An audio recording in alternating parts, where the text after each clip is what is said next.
This led to warm conditions and development of grasslands. Students, जब 12,000 years एगो world की climate change हो जाती है तो उसकी वजह से पूरे वर्ल्ड में क्लाइमेट गर्म हो जाती है, क्लाइमेटिक कंडीशंस मीन्स वार्म हो जाती हैं और ग्रासलैंड भी डेवलप हो जाती हैं। तो क्लाइमेट चेंज होने का क्या रिजल्ट होता है students? 12,000 years ago warm conditions हो जाना और ग्रासलैंड्स का डेवलपमेंट हो जाना। The first animal to be tamed was the wild ancestor of the dog. Students, दुनिया में जो पहला एनिमल टेम्ड किया गया, टेम्ड मीन पालतू बनाया गया, वो कुत्ते का वाइल्ड एंसेस्टर था, मीन्स कुत्ते का जंगली पूर्वज, या सिंपल लैंग्वेज में कहें तो आदमी ने सबसे पहले कुत्ते को पालतू बनाया। डोमेस्टिकेशन, डोमेस्टिकेशन क्या होती है स्टूडेंट्स? बसने की प्रक्रिया। जब आदमी ने गांव में बसना शुरू कर दिया तो उस प्रोसेस को बोलते हैं domestication. The process in which people grow plant and looked after animals is known as domestication. एक ऐसी प्रोसेस जिसमें स्टूडेंट्स आदमी ने प्लांट्स को ग्रो करना शुरू कर दिया और एनिमल्स का लुक्ड आफ्टर होता है देखभाल करना। तो प्लांट को ग्रो करना और एनिमल्स को लुक आफ्टर करने के प्रोसेस को बोलते थे domestication. The teeth and horns of wild animals were usually much larger than those of domesticated animals. Students, जो जंगली पशु थे, जंगली पशुओं के टीथ और हॉर्न्स मीन्स उनके सींग और दांत वो बड़े होते थे डोमेस्टिकेटेड एनिमल्स की कंपेयर में। डोमेस्टिकेटेड एनिमल्स कौन से हो गए? घरेलू एनिमल्स। घरेलू एनिमल्स के टीथ और ऑर्न्स होते थे छोटे, और जो वाइल्ड एनिमल्स होते थे उनके टीथ और ऑर्न्स क्या होते थे? बड़े। Domestication began about 12,000 years ago. Students, world में डोमेस्टिकेशन की जो प्रोसेस है उसकी शुरुआत 12,000 ईयर्स एगो होती है। क्लाइमेट भी 12,000 ईयर्स एगो चेंज होती है और डोमेस्टिकेशन भी कब शुरू होती है? 12,000 years ago. The earliest plants to be domesticated were wheat and barley. शुरुआत में जिन फसलों को सबसे पहले बोया गया या डोमेस्टिकेटेड किया गया, घरेलू बनाया गया, तो वो थी वीट और बार्ली। वीट और बार्ले क्या होते हैं? गेहूँ और जौ। The earliest domesticated animals include सीप एंड गोट। और डोमेस्टिकेटेड एनिमल कौन थे? सबसे पहले सीप और गोट। ध्यान रखेंगे क्रॉप कौन सी थी? वीट एंड बार्ली और animal sheep and goat. Animals that are reared can be used as a store of food. Students, जो एनिमल हम रियर करते हैं मीन्स पालते हैं, उनको हम फूड के स्टोर के रूप में भी इस्तेमाल कर सकते हैं। जैसे उनसे हमारे को दूध, दही, इसके साथ साथ में मीट वगैरह मिलता है, तो एनिमल्स एक स्टोर ऑफ फूड भी होते हैं। बुर्ज होम, ये कश्मीर में लोकेटेड है स्टूडेंट्स। बुर्ज होम, यहाँ पे पिट हाउस मिले हैं। पिट हाउस होते हैं students dug into the ground. जो अंडरग्राउंड घर होते हैं ना, मीन्स ज़मीन के अंदर खुदाई करके जिन घरों को बनाया जाता है उसको बोलते हैं पिट हाउस। तो बुर्ज होम जो कश्मीर में है वहाँ पे पिट हाउस मिले हैं। These houses provided shelter in cold weather. Students, cold weather में ये शेल्टर देते थे, आवास देते थे, या हमारे को प्रोटेक्ट करते थे कोल्ड वेदर से, ठंडे मौसम में।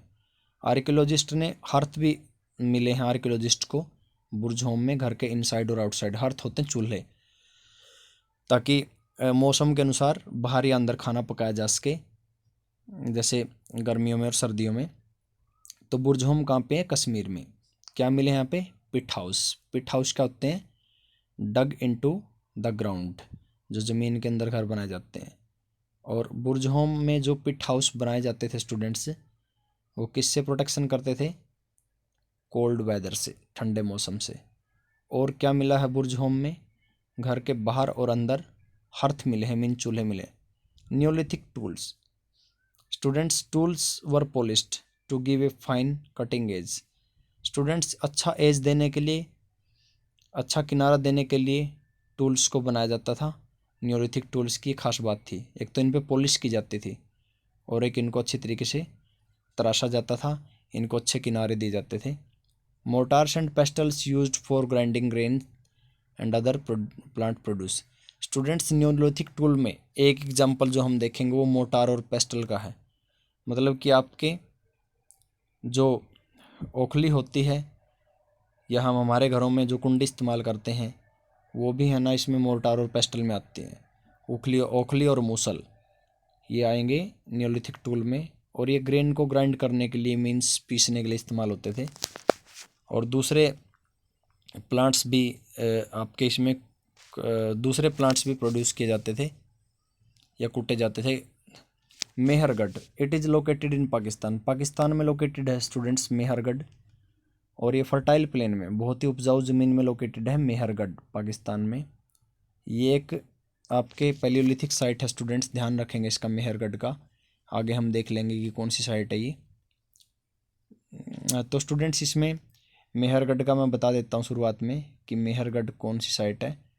मेहरगढ़ स्टूडेंट्स न्यूलिथिक साइट है, सॉरी मैं पैलियोलिथिक में थोड़ा सा डाउट था मेरे को, तो ध्यान रखेंगे न्यूलिथिक साइट है मेहरगढ़।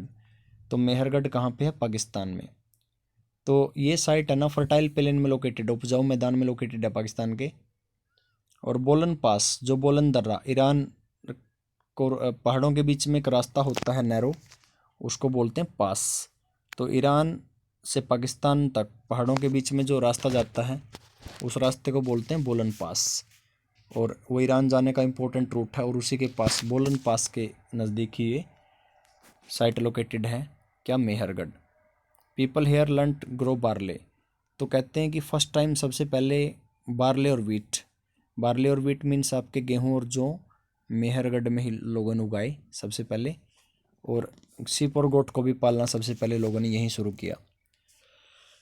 अनेक एनिमल्स की बोन मिली हैं यहाँ पे मेहरगढ़ में, जैसे डियर, पिग, शिप, गोट की हड्डियाँ मिली हैं। मेहरगढ़ में जो घर होते थे उसमें हर घर में 4 या 4 से ज़्यादा कंपार्टमेंट होते थे, 4 से ज़्यादा कमरे होते थे।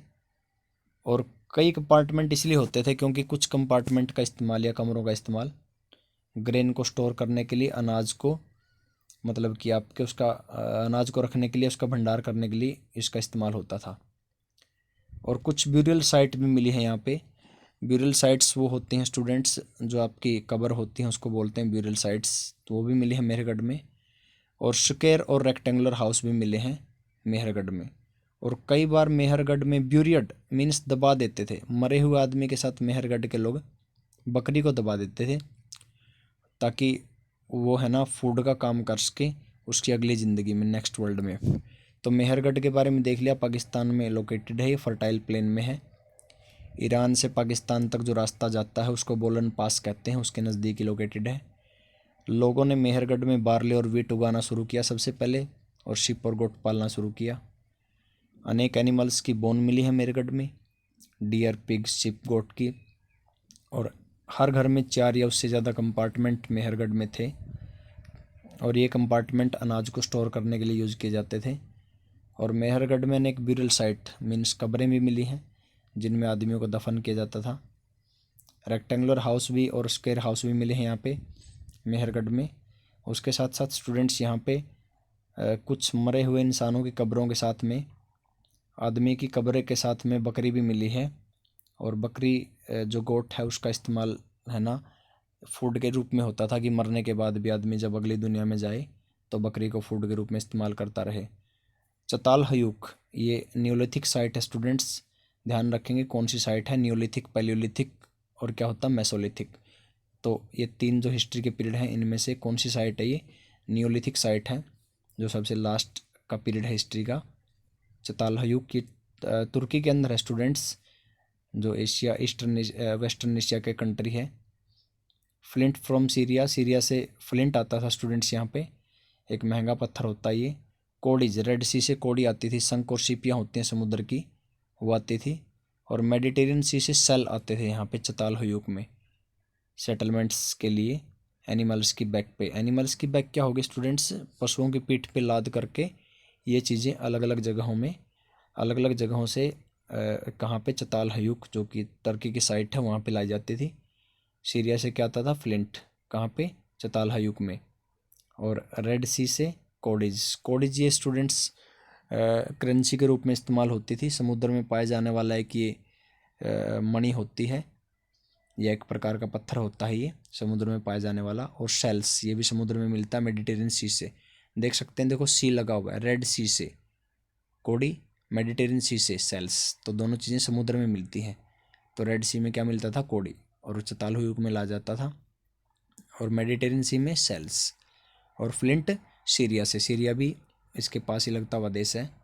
इंपॉर्टेंट आर्कियोलॉजिकल साइट के बारे में बताता हूँ स्टूडेंट्स। भीमबेट पैलियोलिथिक साइट कौन कौन सी हैं? भीमबेटका, कुरनूल, हुंसगी। भीमबेटका मध्य प्रदेश में पैलियोलिथिक है। कुरनूल केव्स ये आंध्र प्रदेश में, ये भी पैलियोलिथिक है। हुंसकी ये भी पैलियोलिथिक साइट है, ये कहाँ पे है? कर्नाटका में। स्टेट भी ध्यान रखें, इसके साथ साथ है ना, ये साइट कौन से पीरियड की है, पैलियोलिथिक, न्योलिथिक या मेगालिथिक की, तो ये भी ध्यान रखें। मेगालिथिक साइट की संख्या बहुत ज़्यादा है। देखते हैं हम, बुरझोम कश्मीर में न्योलिथिक की बता रहा हूँ मैं, सॉरी, मेगालिथिक की नहीं, न्योलिथिक साइट की संख्या बहुत ज़्यादा है। बुरझोम कश्मीर में न्योलिथिक, मेहरगढ़ पाकिस्तान न्योलिथिक, ऐसे याद कर लेंगे आप। कोल्डी हवा उत्तर प्रदेश, महागड़ा उत्तर प्रदेश, चिरान बिहार, हल्लूर कर्नाटका। अच्छा, उसके बाद में Payyampalli Tamil Nadu, Daojali Hading Assam.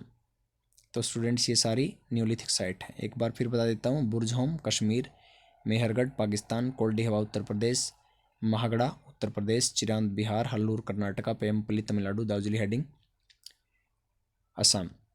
Megalithic site students, Brahmagiri Karnataka, Adichanallur ये तमिलनाडु की आपके मेगालिथ साइट है। अर्ली विलेज शुरुआती गांव, इनाम गांव महाराष्ट्र में, ये बिल्कुल शुरुआत में बसा हुआ गांव था। जैसे जैसे लोगों ने बसने की शुरुआत की, तो कुछ जो बहुत ही पुराने ऐतिहासिक गांव है वो इनाम गांव है। मॉडर्न सिटी कौन कौन सी स्टूडेंट्स आज के ज़माने में हम देखते हैं, नए ज़माने की जो है, नए नए टाइम की हैं?